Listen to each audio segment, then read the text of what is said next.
Buenas tardes. Soy Gabriela Merlinsky, profesora en Sociología Ambiental. A los sociólogos y sociólogas nos han educado para medir el pulso de los acontecimientos, ver su evolución, ver las contradicciones, analizar tendencias y sacar conclusiones cuando hay algún cierre, aunque sea parcial, de esos acontecimientos.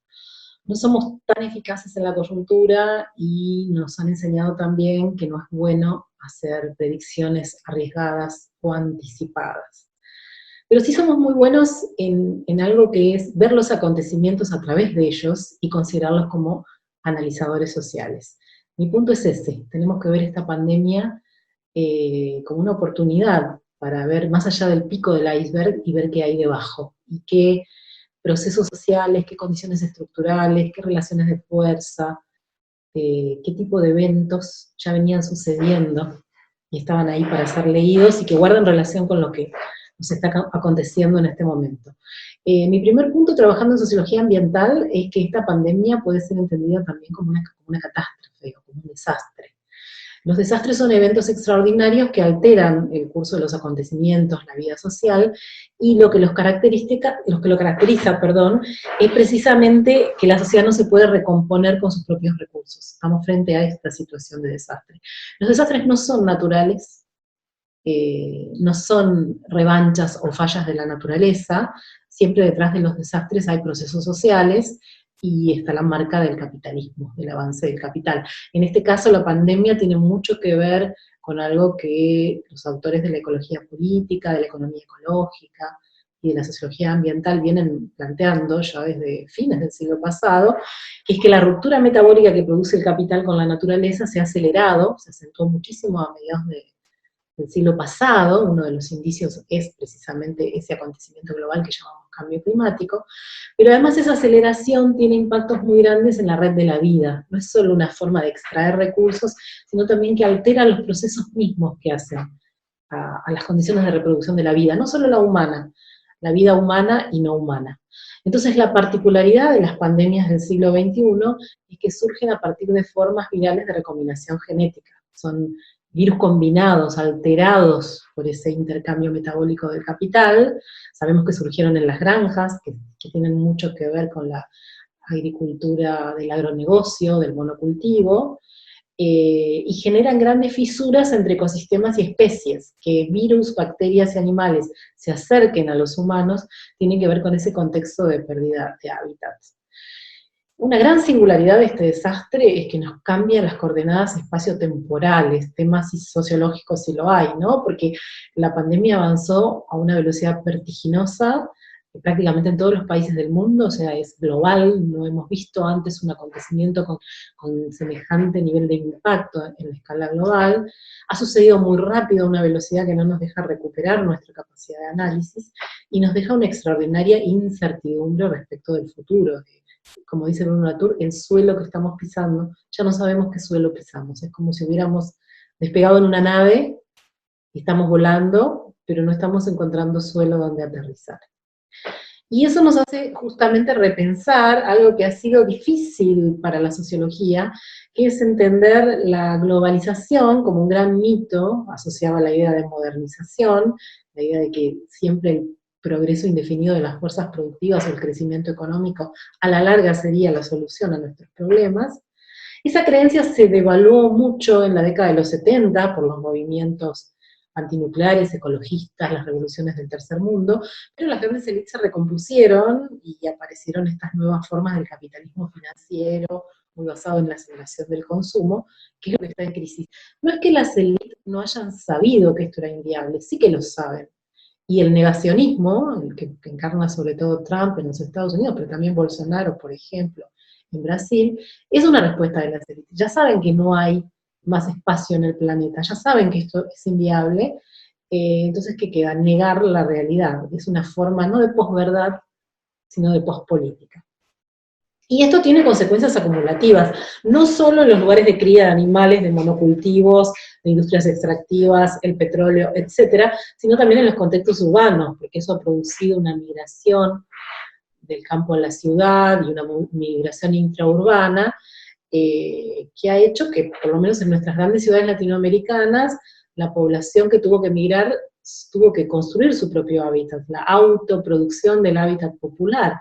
Y ahí hubo grandes déficits del Estado para alcanzar a estas poblaciones. En estos días quienes más lo están sufriendo son los sectores populares que viven en barrios, villas y asentamientos, que no tienen acceso a agua potable, que viven hacinados, y ahí se pone en blanco sobre negro quienes tienen el derecho a la ciudad. Entonces mi punto central es que tenemos que volver sobre los viejos temas de la sociología, pero que también tenemos que renovarlos. Cuando digo renovarlos, no digo ya ponernos como futurólogos a decir qué habría que hacer, pero sí repensar nuestras preguntas. Yo creo que este hábitus, interesante de la sociología, que es esto de los análisis, de ser analizadores sociales, tiene grandes condiciones de avanzar y de ser interesante en términos del debate, si formulamos preguntas. Esa es una gran tarea para las sociólogas y sociólogos, y yo quiero plantear 4 preguntas fundamentales. La primera tiene que ver con esta dificultad para entender la crisis ecológica. ¿Por qué nos cuesta tanto? ¿Por qué ha habido tanto déficit en el análisis de las relaciones entre humanos y no humanos, las cuestiones del metabolismo, el problema de la abundancia entendida como si fuera un valor intrínseco, y la gran dificultad para poner en discusión ese gran mito que es el desarrollo, ¿no? Porque incluso en momentos de auge de nuestras sociedades, de gobiernos progresistas, volvemos con las viejas ideas, que es la expansión de las fuerzas productivas, y eso tiene un límite, que es la crisis ecológica. Entonces ahí yo tengo una pregunta que sería cómo se fundarían las bases de una nueva economía que se apoye en un consumo socialmente necesario, que además no destruya bienes esenciales ecológicos, los bienes comunes, y cómo lo haríamos en un contexto en el que hay que pensar el decrecimiento, ¿no? Son grandes desafíos. Segunda línea de preguntas. Hay un tema que para nosotros es central y en el que trabajamos muy bien, que tiene que ver con el estudio de la desigualdad. Entonces me parece que vale mucho la pena formularse preguntas en términos de viejas y nuevas desigualdades. Sabemos que en el frente de lucha de esta pandemia están las trabajadoras y los trabajadores, ¿no? Las trabajadoras de la salud, los trabajadores de la educación, los recolectores de residuos, los trabajadores del transporte, los aeropuertos, etc. Son todos trabajadores y trabajadoras que ya desarrollaban sus tareas en contextos precarizados, de mucha presión social, de mucha carga mental. Entonces, ¿en qué condiciones quedan estos trabajadores respecto de esa carga mental en el trabajo a la que se viene a sumar esta otra carga mental que enfrentamos todos, de que se nos han movido nuestras coordenadas espaciotemporales? Y me parece que ahí hay que ver las nuevas brechas que se generan entre los que sí pueden trabajar en la casa y los que no pueden trabajar en la casa, los que están obligados a circular, las condiciones en las que se realiza el teletrabajo en los domicilios, la forma en que eso implica un ajuste en la productividad del trabajo, y cómo eso también termina siendo una nueva forma de autoexplotación. Es algo que estamos obligados a preguntarnos como sociólogas y sociólogos. Y eso me lleva al tercer tema, gran tema de las desigualdades, que es el género, que es la llamada economía del cuidado, ¿no? Las mujeres no solo están en el frente de los cuidados, porque son mayoría en ese grupo de trabajadores y trabajadoras del sector de la salud o la educación, sino también son centrales en la economía del cuidado, porque son las que sostienen, o las que sostenemos los ámbitos reproductivos en el hogar.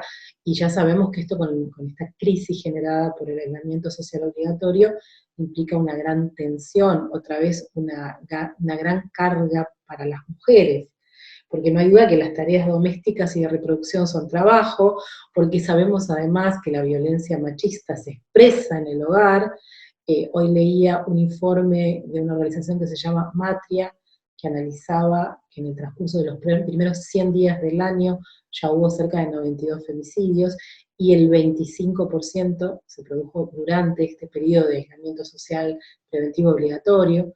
Entonces, ahí hay un tema con las mujeres, el trabajo y los cuidados, que ya sabemos que son centrales para el sostenimiento de la vida común, pero que se ven vulnerados en este contexto de la pandemia. Entonces, corresponde que nos hagamos esas preguntas. Y finalmente yo creo que hay que hacernos preguntas sobre nuestra profesión, sobre la manera en que encaramos nuestras tareas epistemológicas, metodológicas, teóricas. En estos días ha habido una gran abundancia de estudios, investigaciones que se hacen a través de esos formularios de Google Doc, donde nos preguntan rápidamente algunas cuestiones sobre la pandemia. No digo que no haya que hacerlo, me parece que son trabajos fundamentales, hay temas que no se pueden postergar y que hay que averiguar rápidamente, el uso de los medicamentos, la situación de los ancianos, los niños, la violencia doméstica. Pero me pregunto si no hay un apresuramiento en hacer preguntas a las otras y a los otros, sin tener claras cuáles son nuestras preguntas de investigación. Esta semana recibí una encuesta en la que me preguntaban si me sentía altamente, medianamente angustiado o poco angustiada frente a la pandemia, y si me sentía más o menos solidaria que antes. Digo, es un tema relevante, es una pregunta relevante, pero el problema ahí es si hay un isomorfismo entre eso que queremos saber y eso que preguntamos, como decía el gran Aaron Sicurel en el método y la medida el método y la medida en sociología. No podemos suponer que porque estamos midiendo que esa es una actividad decisoria, poner categorías de una variable, esas tienen isomorfismo con un modelo matemático. Yo puedo preguntar por las emociones, pero que alguien me diga que está altamente, medianamente o nada angustiado, no necesariamente está expresando un significado. La pregunta por el significado sigue abierta y siempre va a ser una cuestión de cuáles son nuestras preguntas de investigación. Entonces, quizás no debamos apresurarnos tanto a recoger datos sin saber cuál es la pregunta, quizás debamos tomarnos un tiempo de reflexión, quizás debamos volver sobre nuestros pasos para ver qué es lo que ya sabemos, qué es lo que ya aprendimos, cómo eso se pone en cuestión durante la pandemia, cuánto de eso sí nos estaba diciendo algo interesante, y sobre todo, dónde quedamos nosotras y nosotros, les sociólogas, porque nuestras emociones también cuentan. Bueno, hasta pronto.